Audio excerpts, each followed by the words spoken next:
On this trip, we're headed to Keystone Lake, just outside Tulsa, Oklahoma, to once again chase after one of the strangest fish in North America. But this Father's Day adventure is a bit different than most.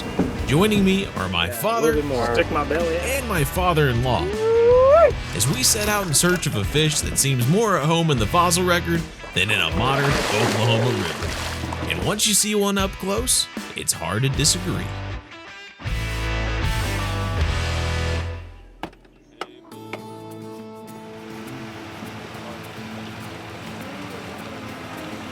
Guiding us today is Cameron with Oklahoma Paddlefish Guide Service. Their TikTok and YouTube channels have helped introduce millions of people to these prehistoric fish, while showcasing the expertise that's made them the premier paddlefish guiding outfit in the state. So when they reached out about traveling down to Oklahoma for a fishing trip, I didn't need much convincing. Before long, we had the boat in the water and were making our way out onto the lake. But we didn't have to go far before we were already on the hunt. And I don't use that word lightly here either, as we were soon to learn targeting paddlefish on open water is less like fishing and more like stalking, a game of patience, positioning, and capitalizing on an opportunity when it finally presents itself. We're using an electronic today known as a LiveScope. These devices seem to have their fans and their critics, but on a fishing trip like this, it pays to know exactly what you're casting at. As Cameron swept the transducer from side to side, flashes of color began to take shape on the screen. Before long, those flashes materialized into unmistakable paddlefish. All we had to do now was close the distance, make a cast, and snag the fish. Child's play compared to regular fishing, right? Yet cast after cast, I found myself a little far to the right, a little two-bit to the left, behind the fish, and beyond. Maybe this snagging business wasn't going to be as easy as I thought. As Cameron pointed out, it wasn't uncommon to make 30 or 40 casts before finally connecting with a single fish, and I was putting in the work. Until the moment came where all that practice finally paid off.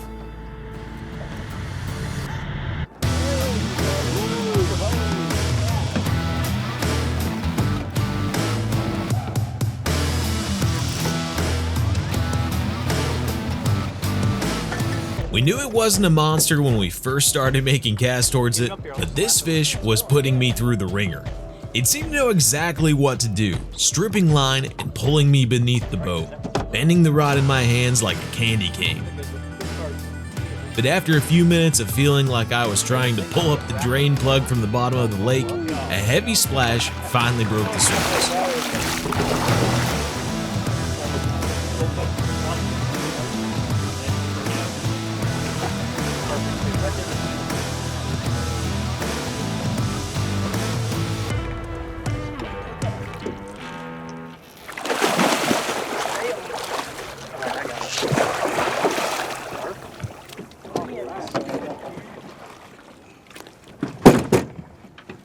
Perfect.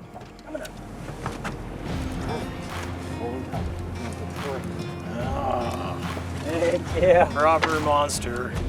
The American paddlefish is a plankton-eating filter feeder that has remained largely unchanged for an estimated 125 million years. That means paddlefish were already swimming ancient rivers and lakes during the Cretaceous period, while dinosaurs like Tyrannosaurus rex and Triceratops still roamed the earth. Their diet is also what makes them so unusual to pursue. Unlike most freshwater fish, paddlefish don't chase baitfish, strike lures, or feed on anything an angler can realistically present on a hook. Instead, they spend their lives filtering microscopic plankton from the water, making snagging less of a shortcut and more of a necessity. But sitting there with this fish pushing nearly 60 pounds, none of that was really on my mind. The elongated paddle, shark-like tail, and sheer size of this fish made it feel less like a modern freshwater species and more like a survivor from another age. For a 90s kid who grew up obsessed with dinosaurs in Jurassic Park, seeing one of these up close again was worth the trip all by itself. With ease. After a few quick photos and a healthy release, it was time to put Dad in the saddle. Just like that. Now, if I say reel it slow, just go nice and easy. Got that fast right there. Yep, now when I say set the hook, as soon as you hear me say set, you're breaking the fishing rod. As hard as you can. By now, we'd begun to understand why Paddlefish Guide spends so much time staring at electronics. Unlike most species, these fish aren't holding tight to structure or feeding on visible bait fish. Out here on open water, they're constantly on the move. That means every fish is a moving target. Cameron would sweep the LiveScope from side to side, searching for paddlefish, then quietly maneuver the boat into range before directing the cast. Even then, a cast just a foot off target could be the difference between a hookup and watching your opportunity disappear into the depths. Now growing up, I could never quite tell when my dad's skill ended and his luck began, but either way, he was about to make this look a whole lot easier than I had. But I suppose at this point, my dad making me look bad on fishing trips is just something I should get used to. There you go! Woo-hoo! All right, ride 'em, cowboy. Woo!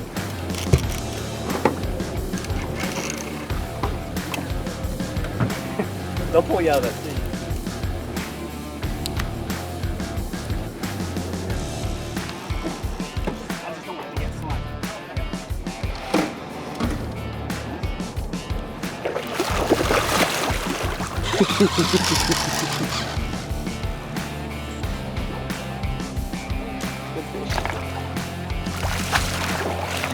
Playing hard to get. You just didn't think your arms were burning enough.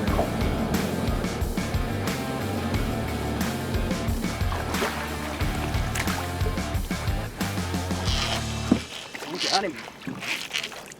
Nice. All right, coming in. Peed all over me. That's an 80. That's 78 to 80 pounds. That's a pretty good one. Yep, just healthy old fish. That's a 20-plus-year-old fish right here. Yep, just look at the old scar. There, yeah, a little bit more. Stick my belly out. Yeah. There nice. he is. Pick his head up a little bit. There it is. Sucker's been around. One to go. All right. Yeah. Good job, buddy. You walked me all the way through it. Heck yeah. With another fish reaching the boat and safely released, it was time to get my father-in-law Neil in the fighter's seat. Yep. When I was got out of high school, it crossed my mind that maybe I'll become a park ranger or a game warden. Man, You made the right choice. I know. Now, Ranger Neil is no stranger to fishing. He spent plenty of time on the water over the years, but he'd never tangled with anything quite as large as a paddlefish.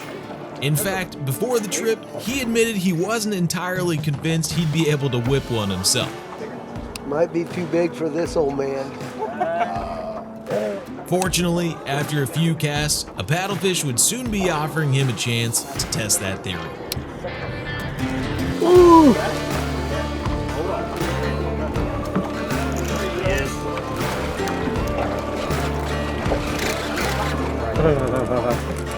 You need the harness, Neil. I think I'm in the bottom of the lake. You've got the plug. It's like a log with a motor on it.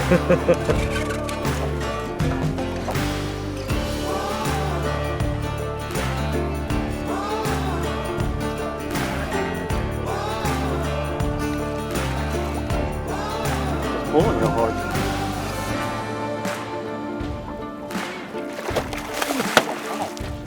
Sucker wants to be under the boat.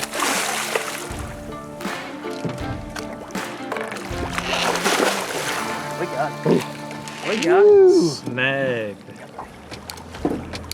All right. The hook just fell right out. What the hell is Be on me. Healthy fish. for me? Yeah. Yeah, he's 68, 69, maybe 70. He's healthy. He's long. He's 6 5'8"? foot. Yep, he's a pretty good fish. No wonder. The sun's taller than I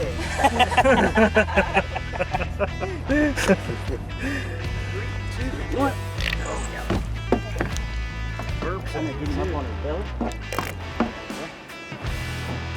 Hold his head up. Let's go.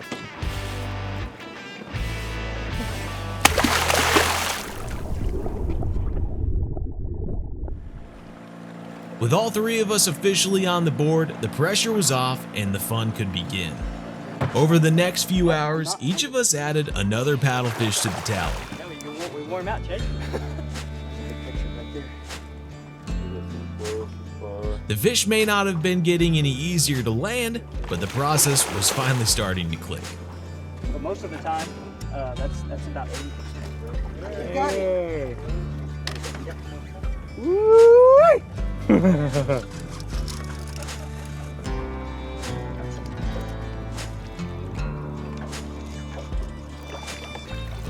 Get in there, he kicks it out.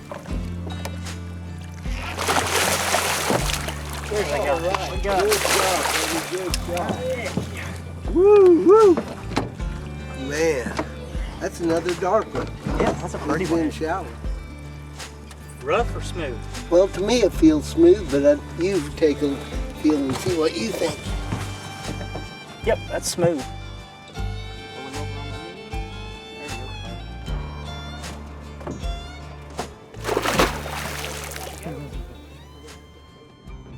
As I took a seat for the third time, our goal had shifted.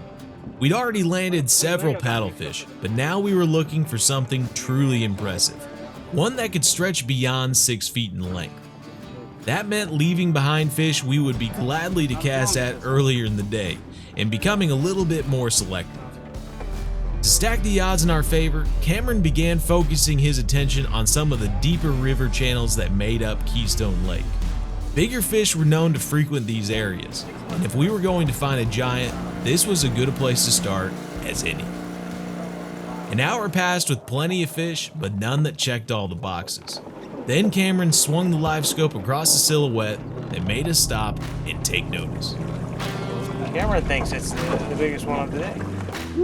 Biggest one we've seen so far. I mean, you can't pass that up. We took pursuit, getting the fish within range of a cast, but this fish wasn't going to make things easy.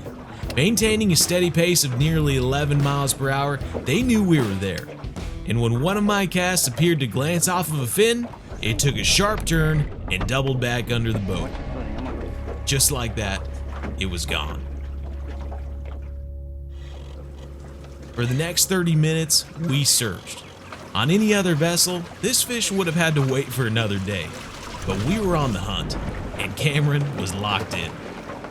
As storm clouds began to form in the distance, we rounded the area for the third time, when Cameron spotted another massive silhouette moving through the channel. It had a similar size, it was in a similar area, but this time the fish was swimming a little deeper, giving us a better chance to close the distance without spooking the fish. I threw a cast that felt a bit off, but when I raised the rod, it felt like I had snagged a truck. Out of the way.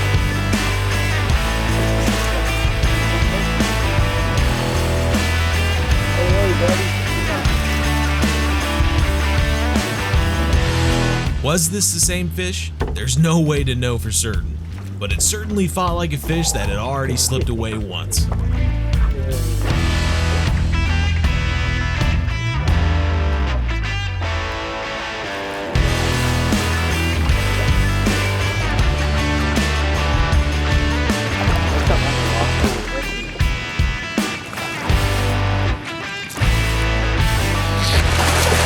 He's got it. Right on, man. Heck yeah.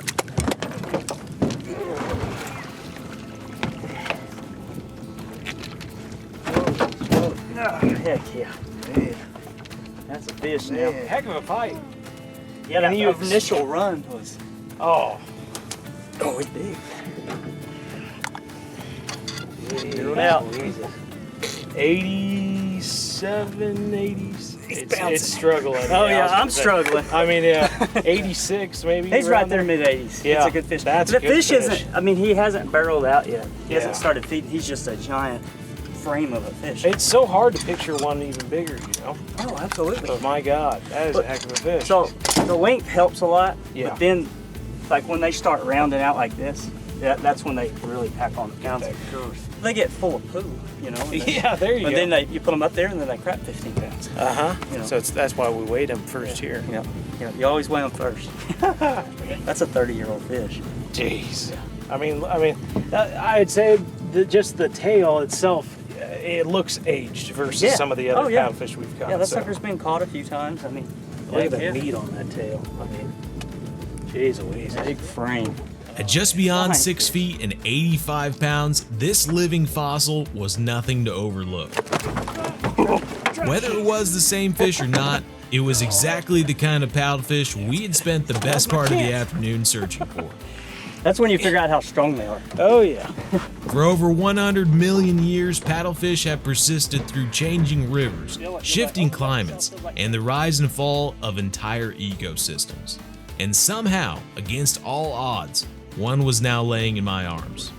After a few quick photos, the fish slipped back into the depths from which it came.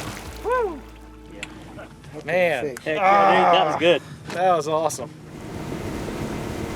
By then, the storm we'd been watching approach all afternoon was finally beginning to make its move. Distant thunder had given way to dark skies and increasing wind, making the decision for us to head back to the boat ramp. Back at the ramp, I took a moment to talk with Cameron about how a pair of firefighters' passion project grew into guiding anglers to some of the state's most remarkable fish. So yeah, as of right now, it's, you know, going off of everything. It's the biggest paddlefish guide service in the world. We're expanding every day. So, you know, there's no telling where we'll be in the future. So, you know, we may start running some other trips too. We get a lot of people want to do catfish trips, and we do target some big catfish from time to time. So, but for paddlefish, that's 99% of what we do. So, Well, it probably offers a lot of availability for, you know, working with people's schedules and stuff like that too. So that's really cool. Yeah, we run 365 days a year for the most part. We take off in the fall just a little bit to deer hunt and do, you know, be with our families and stuff. But for the most part, you know, February through November, we're running every day just about. That's awesome. Well, like I said, I mean, this is definitely one of those fish that you have to check out for yourself. Absolutely. If you're in the United States, if you're outside the United States and planning to come over here, you gotta go after them. So this has been really cool. Yep. I really appreciate you having us out and catching some big fish. We still have to catch the 100-pounder sometime. Yeah, you have to come back. I know. Yeah, we'll do it Awesome. again. Well, I appreciate it, man. Yep, thank you. It's good to be here. With the day reaching a close, I felt like I had adopted some of that passion. Some anglers may never warm up to the idea of snagging, and that's their prerogative. But if it means missing a chance to encounter a fish like this, I'd argue they're the ones coming up short. We came to Oklahoma hoping to catch a big, prehistoric freshwater fish, and in that regard, the trip exceeded every expectation. I'd recommend Oklahoma Paddlefish Guide Service to anyone looking to target this beast and add that checkmark to their fishing bucket list. But years from now, I doubt any of us will remember the exact measurements of the fish we caught. What we'll remember is a day spent on the water together, 3 anglers, 2 generations, and a chance to chase one of America's most remarkable freshwater fish. For a Father's Day adventure, I'd call that a success.